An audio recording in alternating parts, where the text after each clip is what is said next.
Notre feuilleton maintenant, et cette semaine, nous allons vous faire découvrir les coulisses du plus grand aéroport français, Roissy. C'est même le 7e au monde. C'est une ruche qui ne s'arrête jamais, y compris au cœur de la nuit. Il faut dire que les salariés doivent accueillir, assurer la sécurité et faire voyager 60 millions de passagers par an.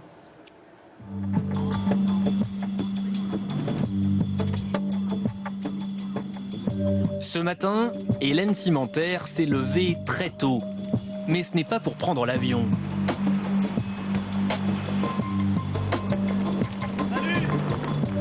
Elle travaille à Roissy et son bureau se trouve à 60 mètres de haut, au dernier étage de la tour de contrôle.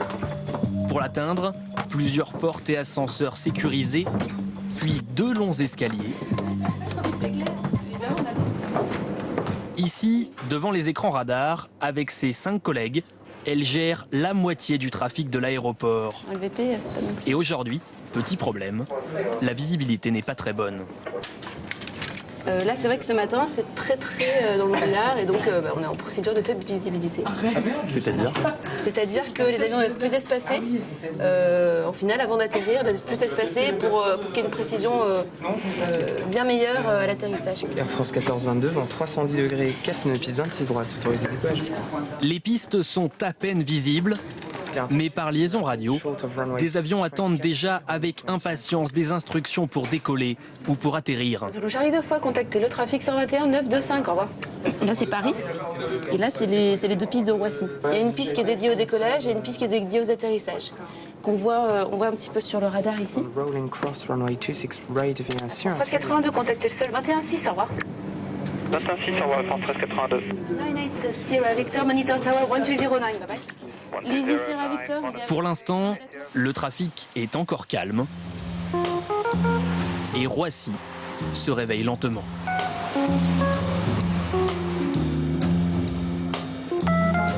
passagers du vol Air Canada 870 en provenance de Montréal. Que vos bagages sont livrés d'ici 7 minutes sur le... Dans le terminal 2A, Jean-Claude Péquignot commence lui aussi sa journée. Et pour sa brigade d'une 50aine de douaniers, le programme s'annonce un peu chargé.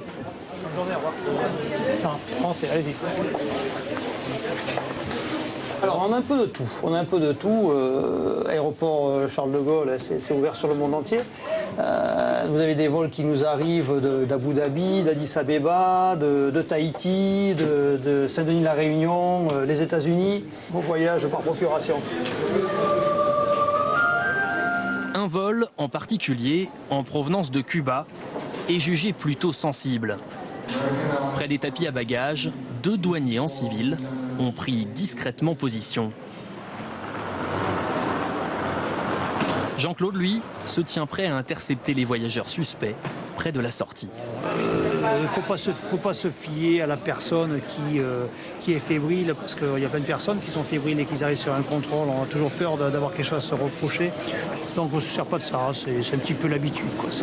C'est le feeling du douanier, le petit truc qui retient, pourquoi pas cette personne-là. Voilà. C'est quoi vos petits trucs ? Secret. C'est mon secret, ça.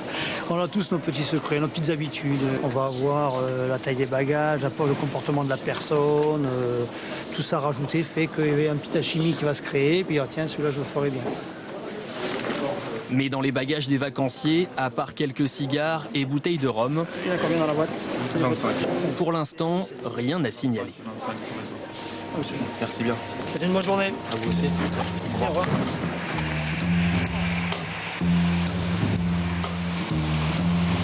À l'autre bout de l'aéroport, Franck Boulet préfère voyager léger. À la Cité des navigants d'Air France, comme lui, des centaines d'hôtesses et de stewards sont sur le départ. Dans quelques heures, certains seront à New York, d'autres à Tokyo. Mais Franck, lui, ne sait pas où il va. Cette semaine, il est réserviste. Je suis chef de cabine, donc je suis à même de remplacer les absents pour des raisons de maladie ou des problèmes de transport. J'ai 6 heures de réserve devant moi, donc je vais m'installer en salle réserve. Plusieurs heures d'attente commencent, mais la journée ne va pas rester calme très longtemps.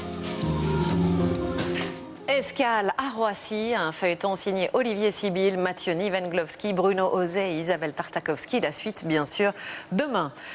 Et justement, la suite de notre feuilleton maintenant, qui, je vous le rappelle, cette semaine nous emmène à Roissy, loin de l'aérogare que vous traversez lorsque vous êtes passager. On va vous faire découvrir des lieux interdits au public, comme la Cité des navigants d'Air France. Nous allons aussi fouler les pistes d'atterrissage qui sont régulièrement inspectées. À la Cité des navigants d'Air France, Franck Boulet ne sait toujours pas s'il va être appelé en renfort. Domitille Berger, elle aussi, est hôtesse réserviste aujourd'hui. C'est aujourd'hui, c'est mon premier jour.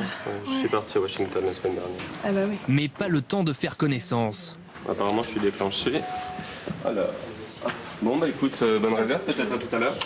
Quelques minutes à peine après son arrivée, Franck vient déjà d'être alerté par SMS. Donc voilà, je suis déclenché sur Montréal, qui part à 16h10, en 3,80. Il doit immédiatement rejoindre ses collègues qui ont déjà commencé à préparer leur vol. Voilà, donc 16h10, Montréal, salle 41. Je suis juste en face. Je vais rejoindre mon équipage. Bonjour.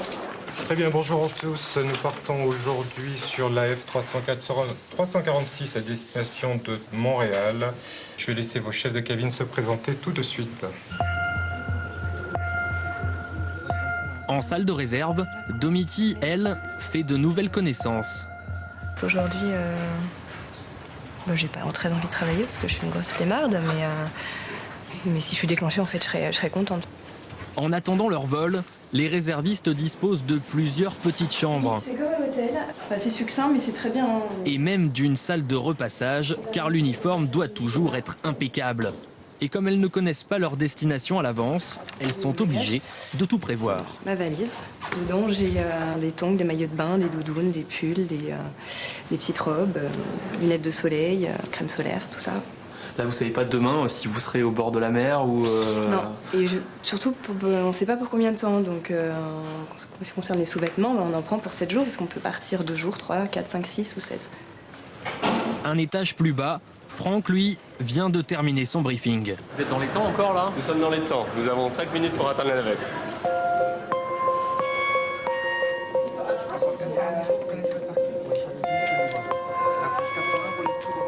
Dehors, heureusement, le brouillard s'est levé. Mais dans la tour de contrôle, Hélène doit rattraper le retard accumulé à cause du mauvais temps de ce matin. Et en bout de piste, c'est un peu l'embouteillage. France 3870, contactez les départs 133 375, au revoir. Pour Hélène, vigilance maximum.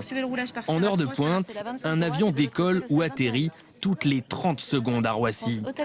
Mais entre chaque décollage, d'autres avions coupent la piste pour rejoindre leur parking et une collision pourrait très vite arriver. Alors toutes les 3 heures, pause obligatoire pour décompresser. Après des pics comme ça, on se sent un peu vidé, fatigué. Mon verre d'eau, ça fait du bien. Et oui, on a les jours rouges. Mais c'est bien parce que justement, on sent qu'on est là pour quelque chose. C'est sympa. Et cet après-midi, un autre événement complique encore la situation. La piste 1 vient de fermer. Bonjour, de Gaulle Tour. Oui, pour pénétrer sur la 27 gauche, 09 droite, le kilo 7. Fléco-unité, tu peux pénétrer la 27 droite. Je m'appelle pour dégager. Karine Folcalvez et son équipe sont en charge d'une inspection complète. 45 minutes montre en main pour traquer le moindre gravillon, le plus petit débris oublié. Et question propreté ici, on ne plaisante pas. Il faut que ça va vraiment, je ne vais pas dire que ça brille comme chez vous, mais il faut vraiment que ça soit très propre. Sur 4 km de long, tous les projecteurs doivent aussi être vérifiés un par un. À tous les véhicules sur la 27 gauche, faites attention, je pense qu'il va y avoir un croisement. Mais pendant ce temps, la piste d'à côté reste ouverte et des avions continuent de passer à quelques dizaines de mètres. Il faut vraiment respecter les distances sécuritaires parce que sans cela, ça peut être très dangereux. Par le souffle, puis après les projectiles, il y a des petits gravillons, des petites choses comme ça qui peuvent s'en aller et toucher le véhicule. Sur le bord de la piste, Le couvercle d'une balise lumineuse a d'ailleurs été soufflé par les réacteurs d'un avion. Les vis se bougent, donc ça ne maintient plus le couvercle. Donc il a été retrouvé dans l'herbier. Ça arrive souvent ce genre de petites choses à rectifier justement, c'est des choses à régler, oui, on les règle assez souvent, mais les couvercles, bon, c'est assez rare que ça s'envole.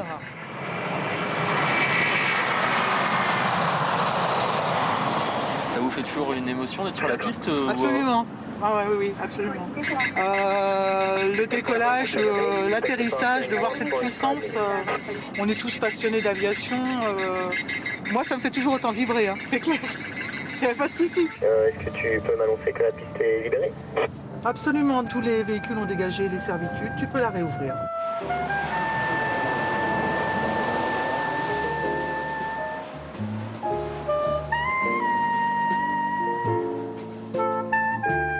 Escale à Roissy, un feuilleton signé Olivier Sibyl, Mathieu Nivenglowski, Bruno Osé, Isabelle Tartakovsky. La suite, bien sûr, demain.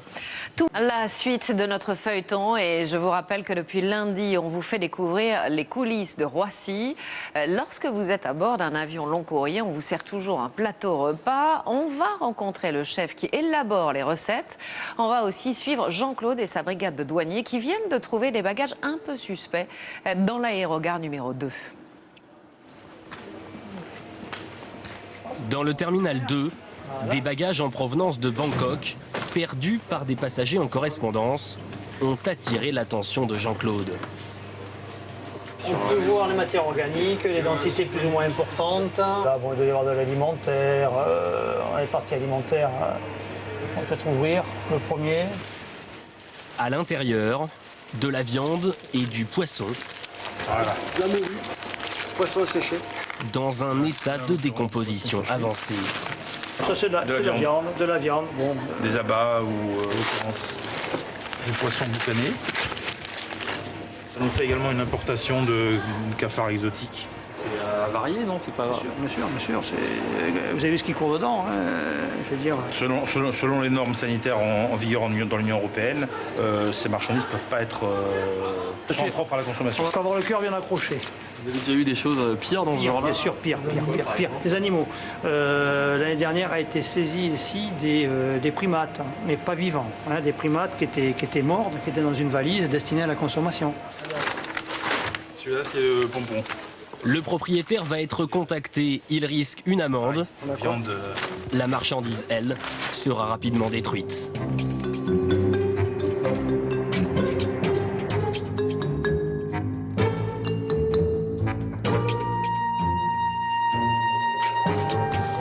Les normes d'hygiène, Michel Quissac les connaît par cœur.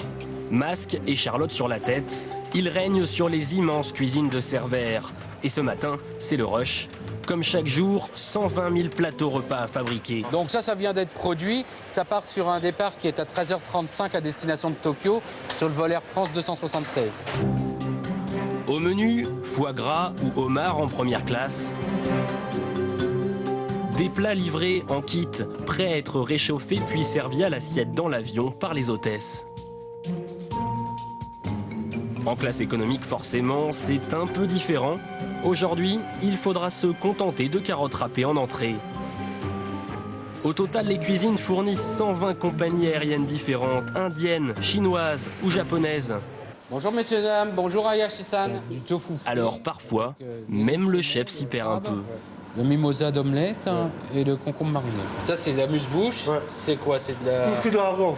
Fruit de dragon. Fruit du dragon? Ouf. Dragon. Du foie de hareng? Non. Non. Hareng. Oui, mais c'est quoi de hareng? Ouf. Des œufs. Ah, les œufs. Ouais. Les œufs de hareng. Par précaution, tous les aliments crus, fruits de mer notamment, sont interdits. Et pour éviter les embarras gastriques dans l'atmosphère confinée de l'avion, d'autres sont aussi à éviter. On compense quand on nous le demande malgré tout, du pois chiche ou du haricot. On va compenser en utilisant un peu de bicarbonate de sodium.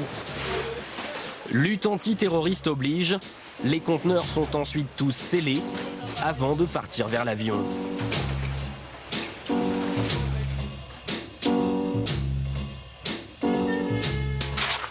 Ces plateaux repas, Thibaut Kéraval les attend justement avec impatience. En bonne, il n'y a rien de spécial, il y a une palette. Avec ses 5 collègues, il est responsable du chargement d'un vol qui part pour Boston dans moins de 2 heures.